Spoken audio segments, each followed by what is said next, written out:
To be unavailable means that you deliberately avoid exhausting yourself and others, he continued. It means that you are not hungry and desperate, like the poor bastard that feels he will never eat again and devours all the food he can.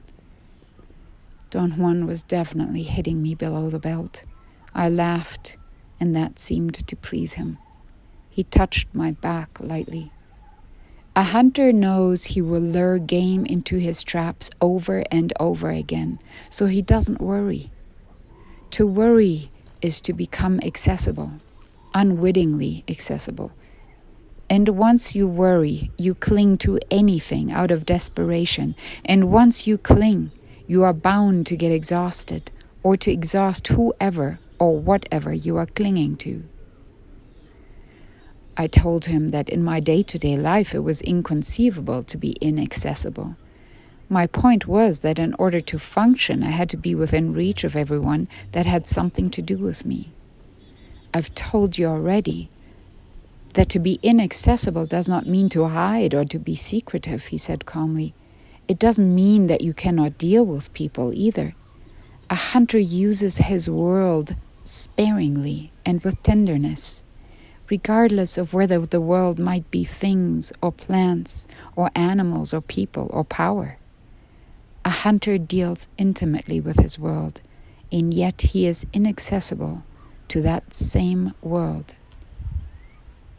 Through this section of Journey to Ixtlan by Castaneda, we can recognize that self-containment is necessary. Self-containment, or understanding your own divinity, understanding your connection with Source, and not being shaken or rattled by others, by the outside world. Ironically, it is only when we come to this space of recognizing our true nature, remembering our true nature, that we can let others have the same right, have the same connection, because we all naturally connect with Source, and that's why we are alive. And so when we worry about others, we are really taking away a certain power that we know that they possess to connect with their own Source energy.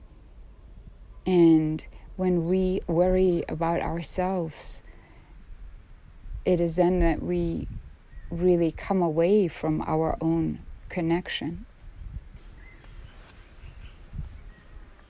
And so in this yoga practice, we will allow ourselves gently to empower that natural understanding that we have, that natural way back to all that is sacred within us.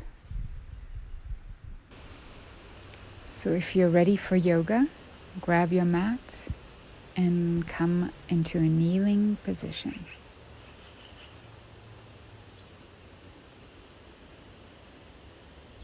If you're having a hard time sitting on your heels, it's great to bring a block between your legs or underneath your seat, whatever feels more comfortable. And here we're just going to concentrate on bringing the chest high and upward, letting the shoulders naturally come back.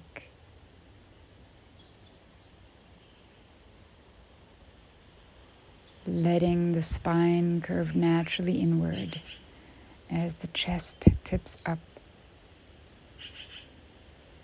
Finding the breath.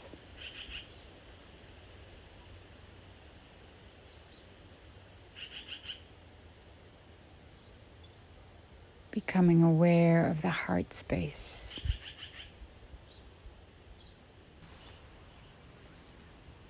From here, start gliding the hands forward slowly, opening the legs, coming into Anahatasana or puppy pose. Opening the chest, finding the breath. And slowly making your way back into tabletop, bringing the hips forward for upward facing dog. Presenting the chest upward, letting the legs just be on the ground. Tipping the toes for downward facing.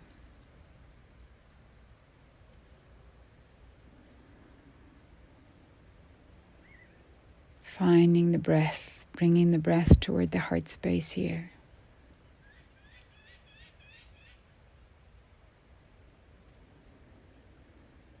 Slowly coming down into an all-fours position for cat and cow. As we arch the back, exhaling, bringing the abdominals in toward the spine. As we inhale, arching the back. Breathing into the heart space.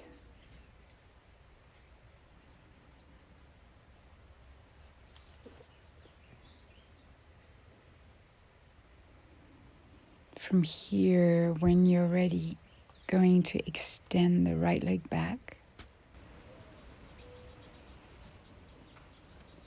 Holding, opening the chest, breathing.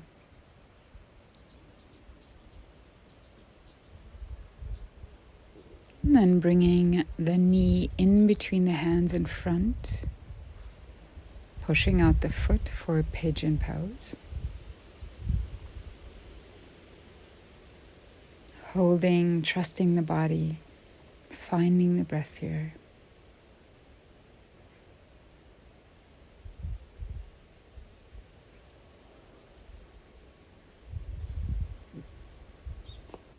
From here, tipping the hip to the side, bringing the back leg to the front. You're welcome to straighten either leg for an easier twist. On the exhale, turning to the side, finding the breath throughout the twist.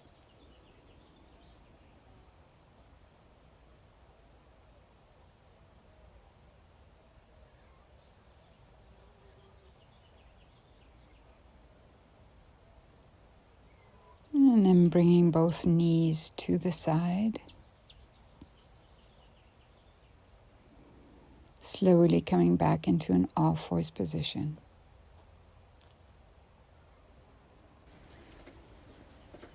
From here, extending the left leg back, touching the toe to the mat as we open the side body, reaching up with a hand, looking upward for a half moon on the ground. You're welcome to bring that toe off the mat if you're feeling the balance. Breathing. Slowly coming back.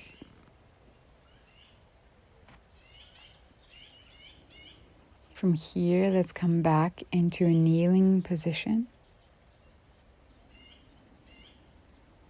Again, bringing awareness to the heart space, opening the chest, letting the shoulders come back naturally. Just recognizing your own wellspring, your own connection here.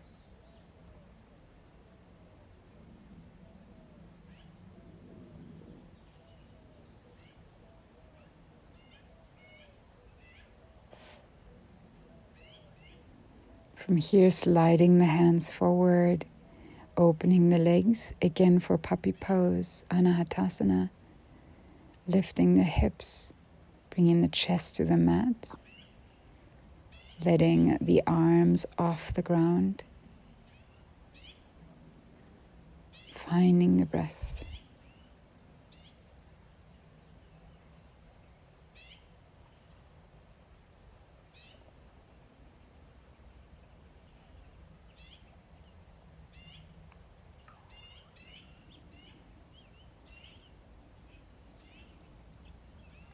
And from here, bringing the hands back into an all-fours position, hips forward for upward facing dog. Presenting the chest upward. Again, just letting the legs lay. Flipping toes for downward facing dog.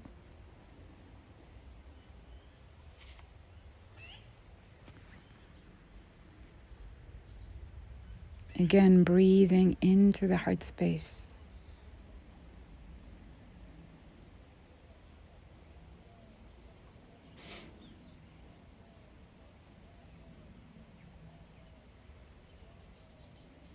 From here, slowly bending the knees, coming slowly forward into an all-fours position. Again, cat and cows. Exhaling as we round the back, bringing the abdominals in. Inhaling as we arch.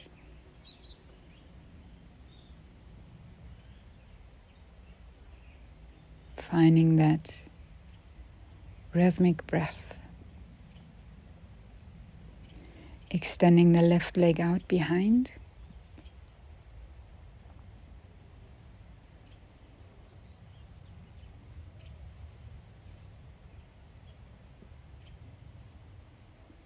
Hold and breathe. And then bringing the knee in between the hands, coming into pigeon pose.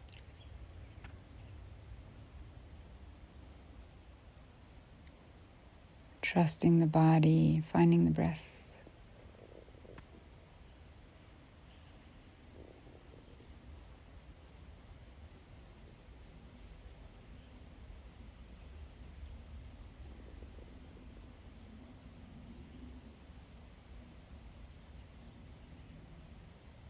And when you're ready, tipping the hip to the side, bringing the back leg to the front, and around the other leg for a twist on the other side. Finding the breath. Opening the heart.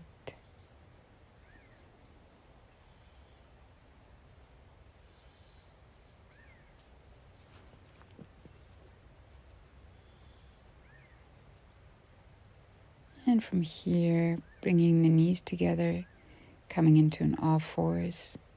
And again, getting ready by extending the right leg out behind for a half moon modified on the other side.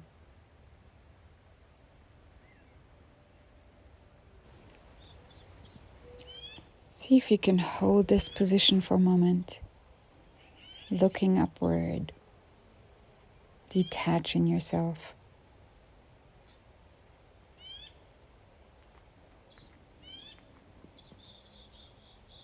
And slowly come on back.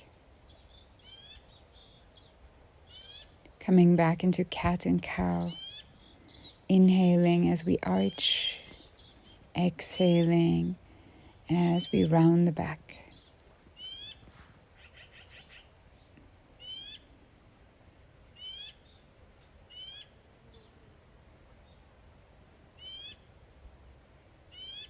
From here, coming over the feet or simply coming into Dandasana or staff pose.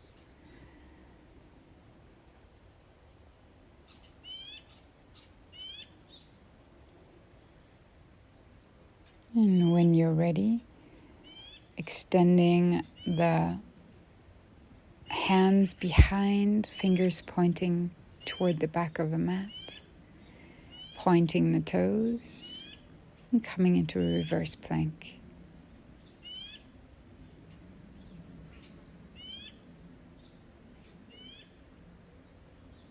Slowly come on back. From here, we're going to lay back on the mat and come into a bridge pose. Bringing those arms and shoulders underneath you. Reaching for the ankles, lifting up on the hips, keeping the legs together.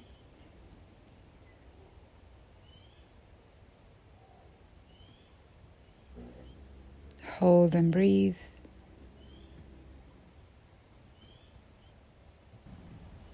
Slowly come on back. From here, you're welcome to do another bridge pose or join me in this Chakrasana full bow pose by bringing the hands underneath your shoulders, fingers pointed down, lifting up and placing the crown of the head on the floor before we come all the way up into a full bow pose.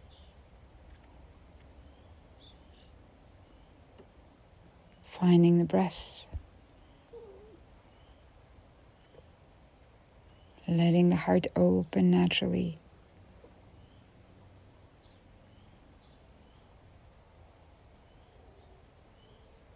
And slowly come on back.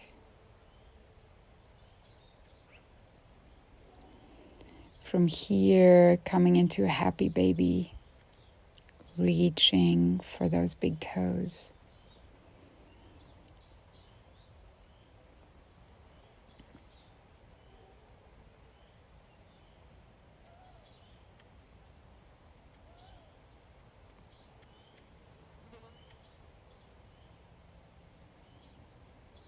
And when you're ready, from here, coming into resting pose.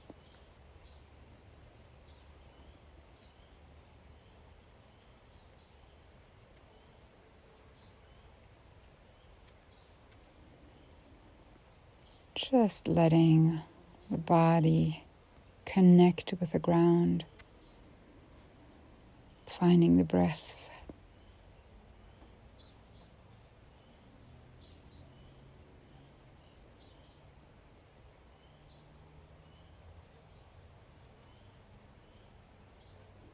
Letting that physical part catch up.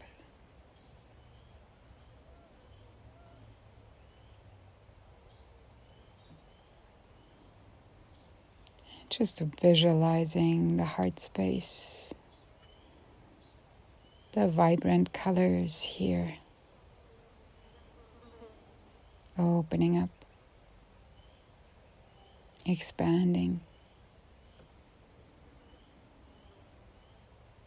and touching all the light around it.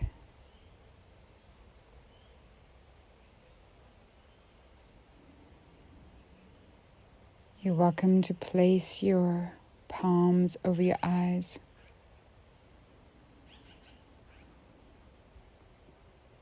Just take in nourishment through the heart here for a moment.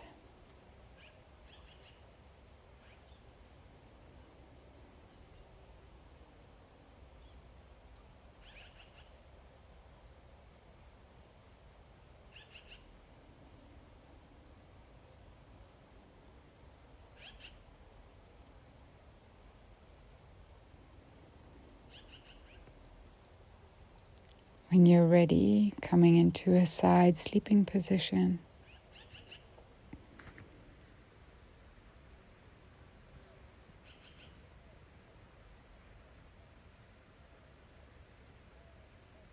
And into a comfortable seat. Finding the breath, finding the elongated spine.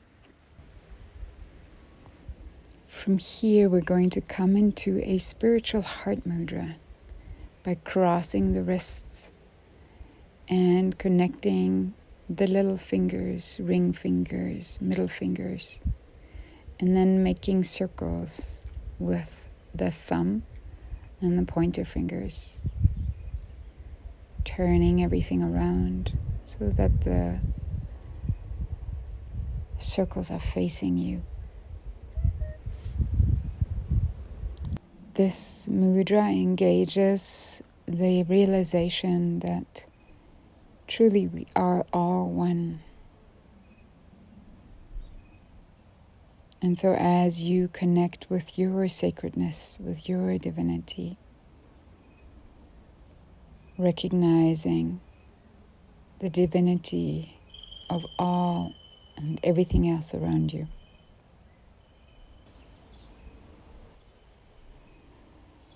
Staying in this mudra for a moment, finding breath, exploring that awareness, that realization.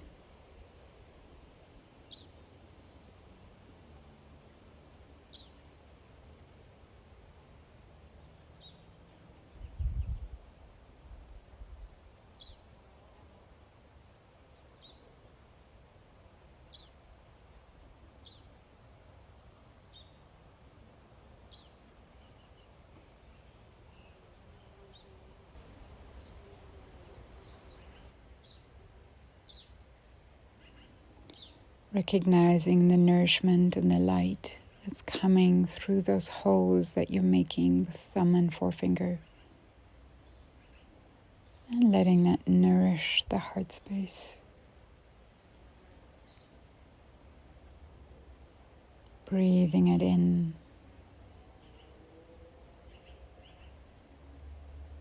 Recognizing your own center.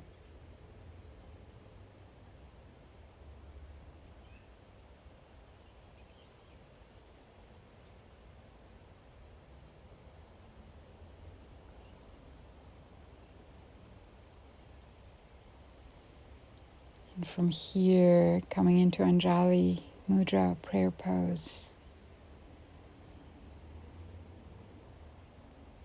Just saying humbly thank you for that world that is shared with you.